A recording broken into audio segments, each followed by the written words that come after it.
proceeds of a conversation. 2002 session of the Georgia State Senate will come to order. With the sounding of the gavel, the 2002 session of the Georgia General Assembly is officially underway. The ban on video poker machines passed by lawmakers in the special session is ruled unconstitutional, and Lieutenant Governor Taylor reveals his legislative agenda, acknowledging budget cutbacks mean fewer new initiatives. This is Lawmakers for Monday, January 14th. Here are your hosts, Gerald Bryant and Susan Hoffman. Good evening, everyone. By law, the 40-day legislative session always begins on the second Monday in January. And every night lawmakers are in session. We'll be here with a recap and debate and news from in and around the Capitol. In addition to tonight's headlines, we're going to tell you what Republicans hope to do to address problems at Hartsfield. We should also mention, for those of you who are looking for the nightly business report, it will be on tonight at midnight. Now our lead story, video poker.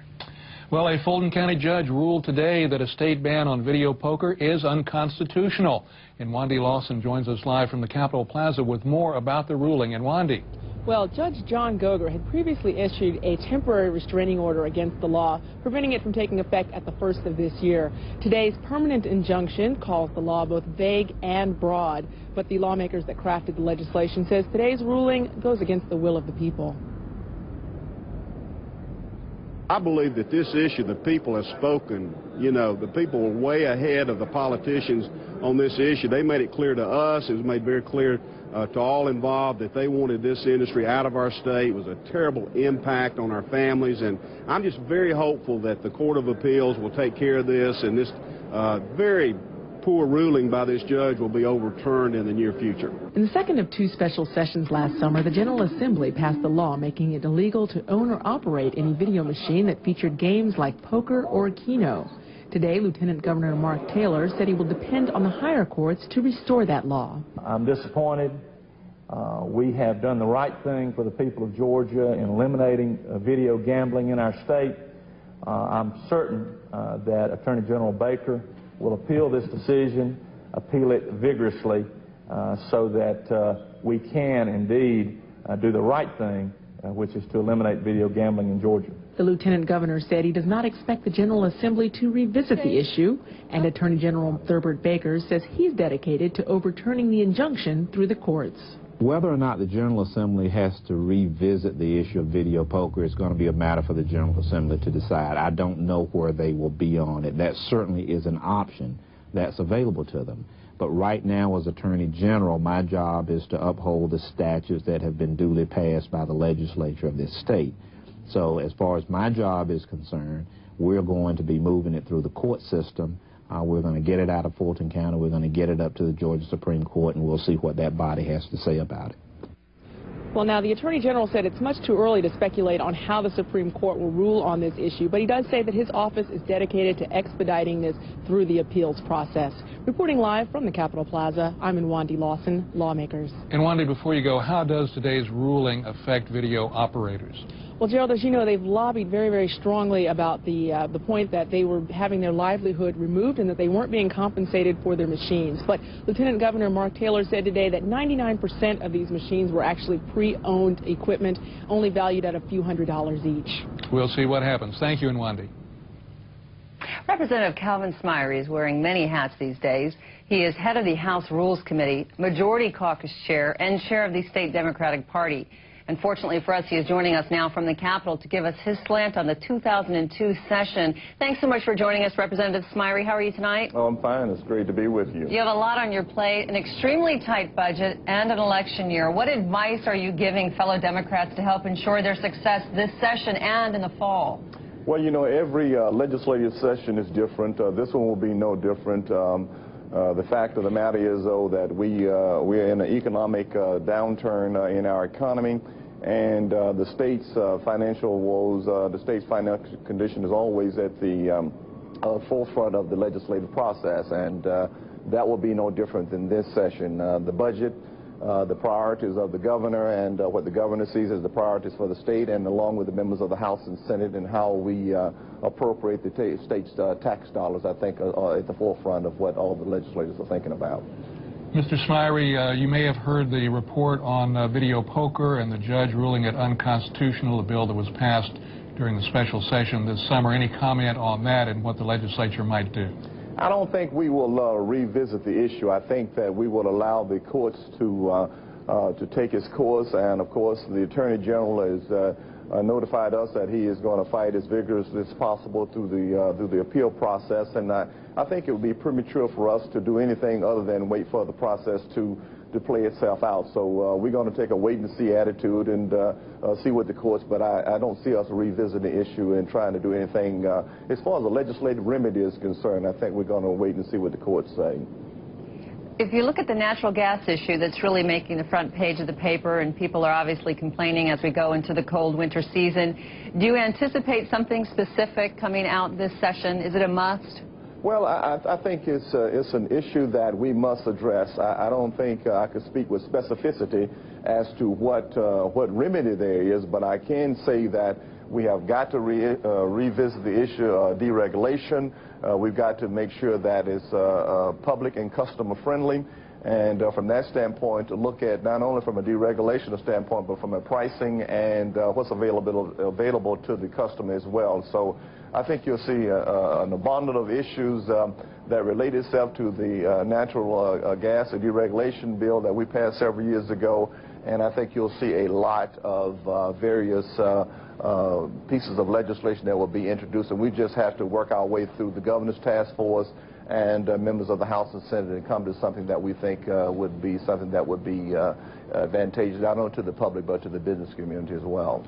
The Republicans are suggesting that there be a regional airport authority established to run Hartsfield Airport. They are looking for Democratic support for that initiative. Are they going to find any?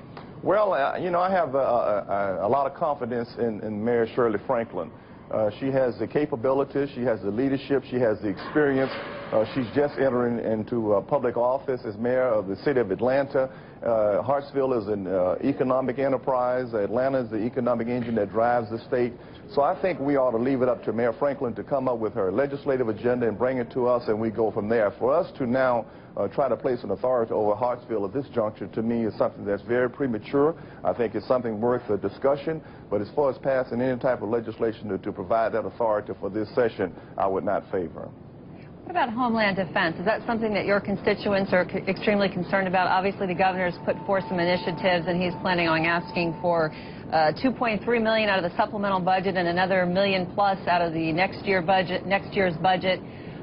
Homeland Defense something on a top priority for you and for the House this session? Well, you know, after September the 11th, it took us to another level. We never will be the same. And from that perspective, I think as we talk about Mayor Franklin again, I want to mention the regional concept for us to have more regional collaborations and partnerships with various cities around the state. I think Homeland Security and those things that we can collaborate on, I think would be something that we will look at. So from a regional standpoint, and regionalism, I think, is something that we ought to be looking at. But security is a major issue, and it shall continue to be one, I think, in the days and years ahead. Representative Smyre, I know you're a very busy man. Thanks for taking some time out of your day to spend with us here on Lawmakers. I'm delighted to be with you all and to be able to appear before the public tonight. Thank you very much. Thank you. Lieutenant Governor Mark Taylor is going to focus on a series of initiatives in the Senate this year. Safer schools, an improved statewide voting system, and tougher DUI laws, just to name a few. Lawmakers correspondent Hamilton Northcutt was there for the Lieutenant Governor's news conference this very first day of the General Assembly. She's joining us with a story. Hamilton. Well, it's important to remember that budget cuts are in effect for the rest of this year as well as all of fiscal 2003. So the budget may end up becoming the most important item on the Lieutenant Governor's agenda since it determines what new legislation and programs the state can afford. As stewards of your tax dollars, we owe you a budget grounded in the values of Georgians. I believe the budget is a moral document, a document that reflects our commitments, our principles, and our vision for the future.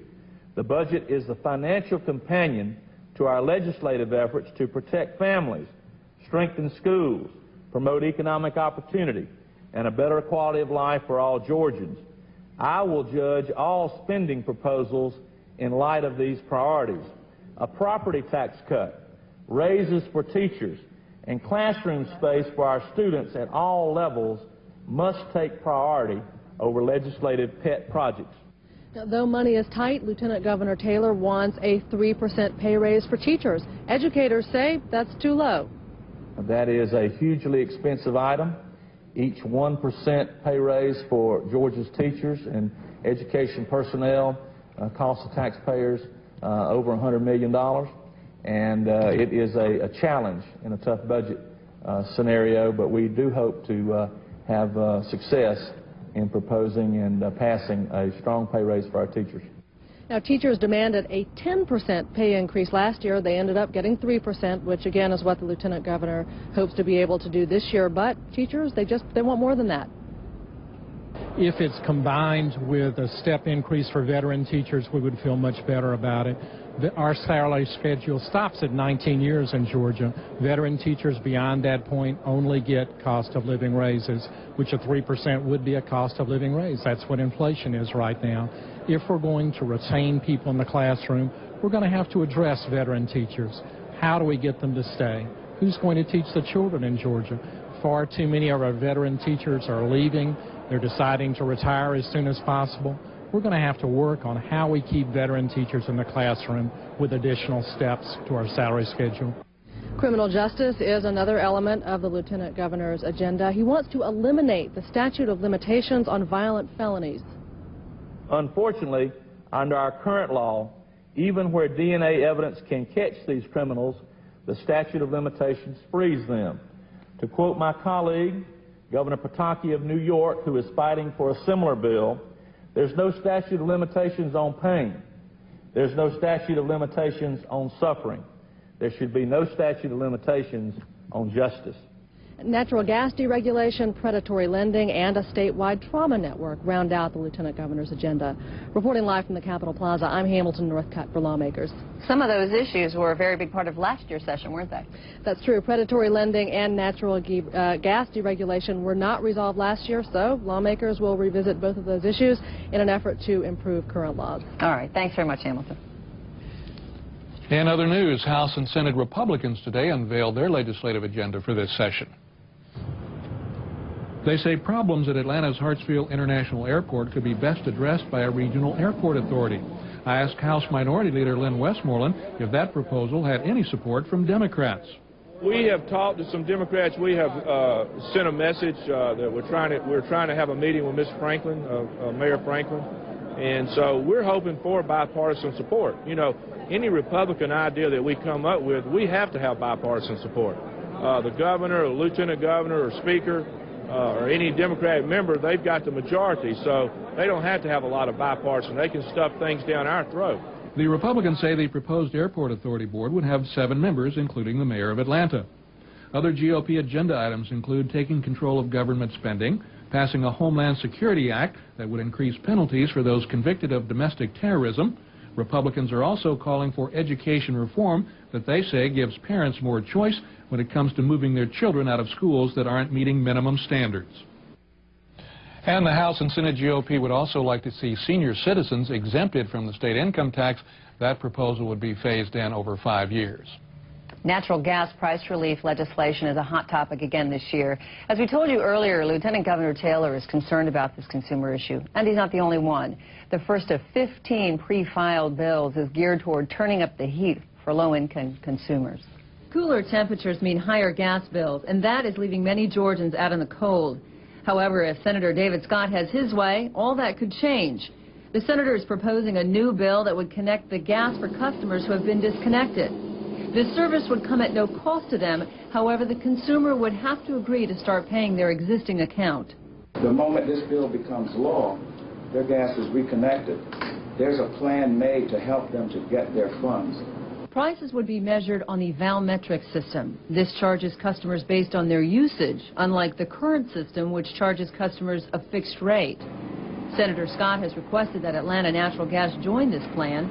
That would make them the regulated marketer and entitle them to money from the Universal Service Fund. It would also ensure them a 5-year time period to recover any cost lost during the initial setup. So that the marketer still will be able to receive their due process in receiving their funds. However, at this time, Atlanta Natural Gas has not accepted this proposal.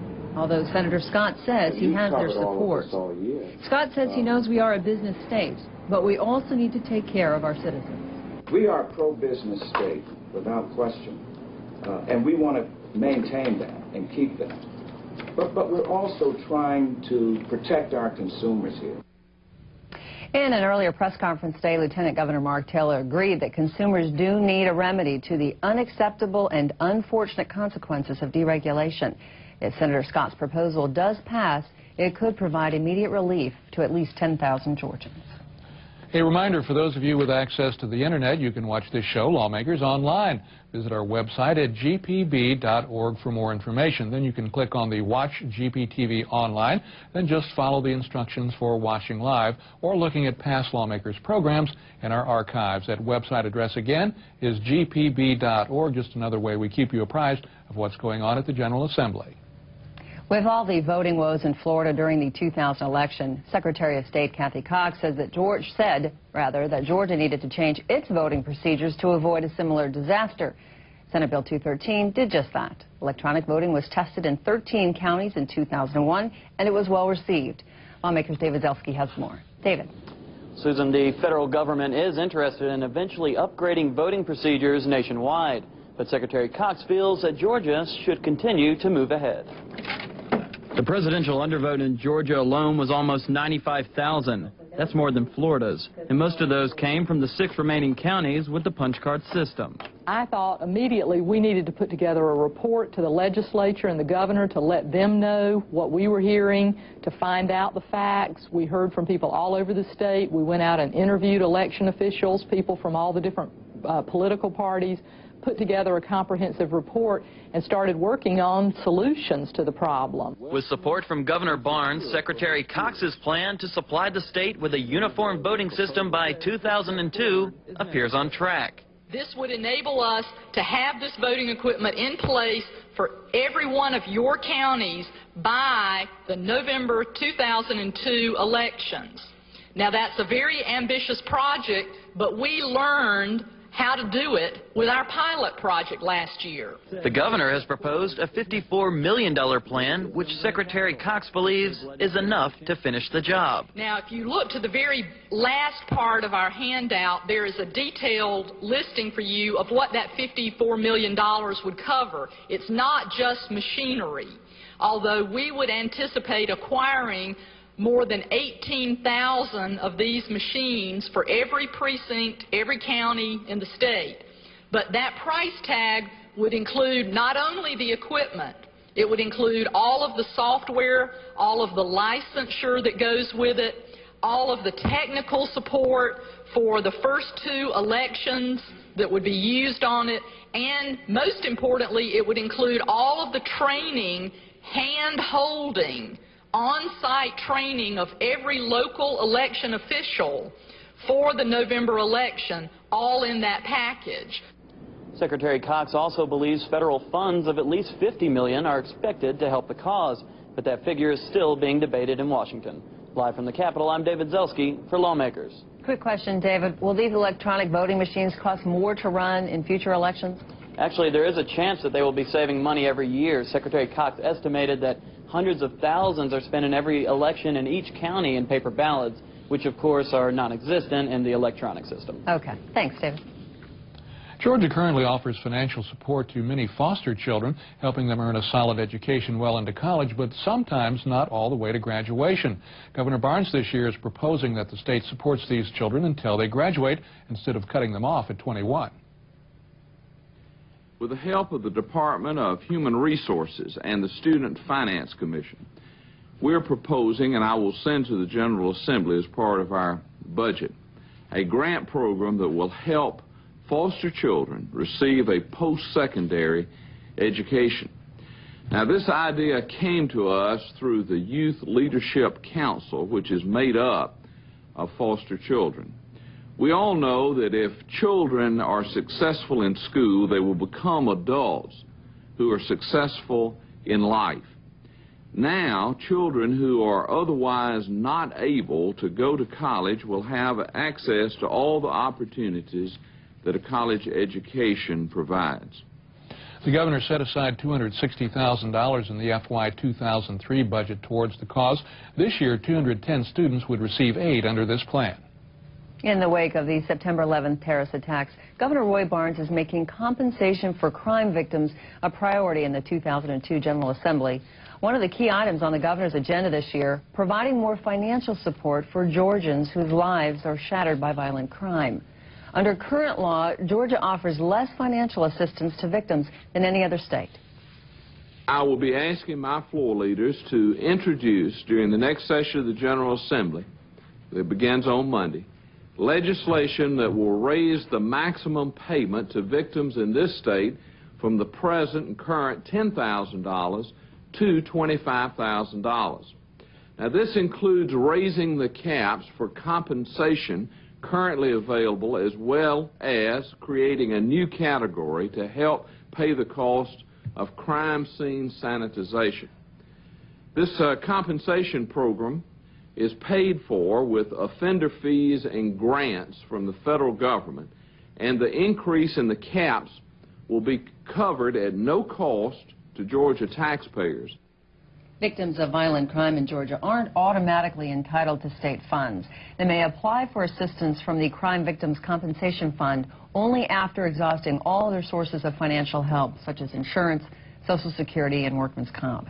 We're going to have more on this legislation on Thursday here on Lawmakers. In an effort to increase revenue for Atlanta, one lawmaker wants to tax those who commute to Atlanta to work. Atlanta City Councilman C.T. Martin proposes a 1% tax on the salaries of commuters. Appearing on GPTV's Georgia Week in Review, Governor Roy Barnes said he would not support the measure should it come before the legislature. This is a time that we should be breaking down barriers in the region, not erecting new ones.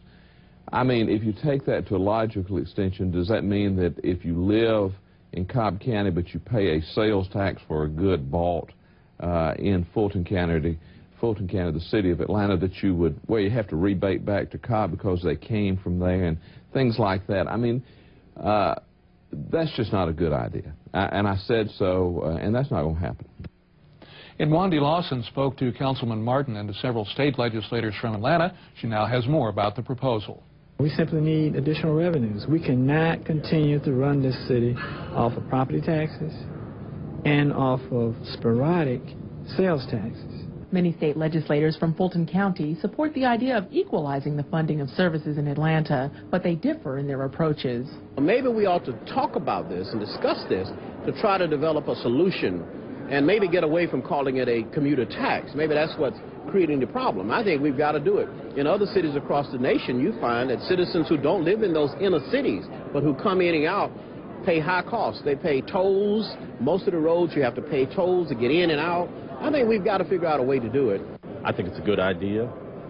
Can it pass the Georgia General Assembly? It's going to be very, very difficult. Let's be honest about it. The suburban or rural legislators are not inclined to support that kind of thing. Senator Donzella James says that those who commute to Atlanta are already contributing to the city's infrastructure.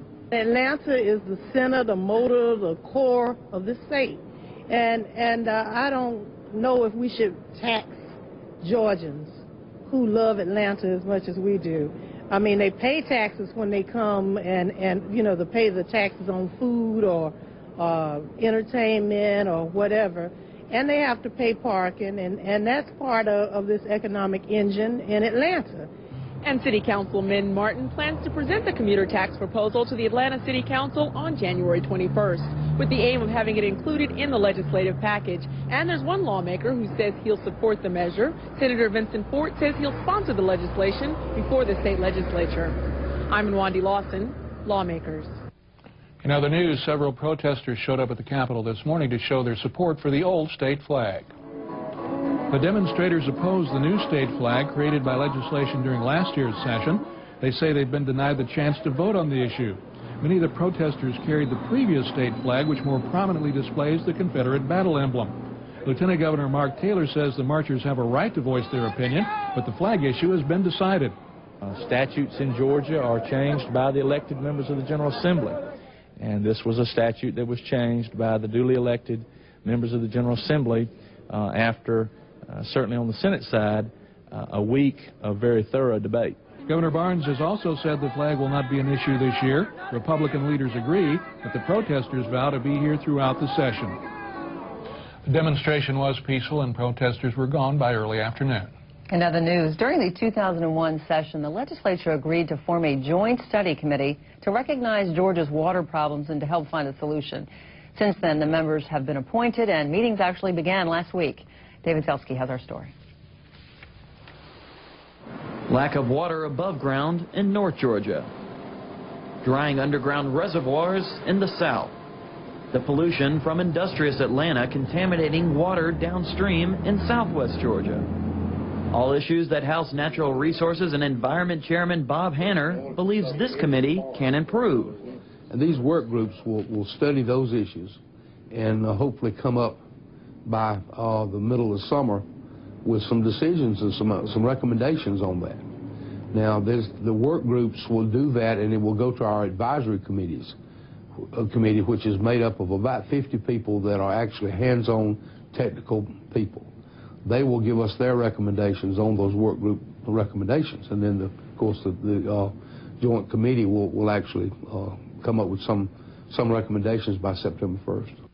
The issues have been split into 4 work groups to better focus on each problem. In Senate, Natural Resources and Environment Chair Hugh Gillis explains, educating all Georgians about the importance of water planning is a must. Education is going to be our #1 problem of educating the public on what all that we need to do in the future.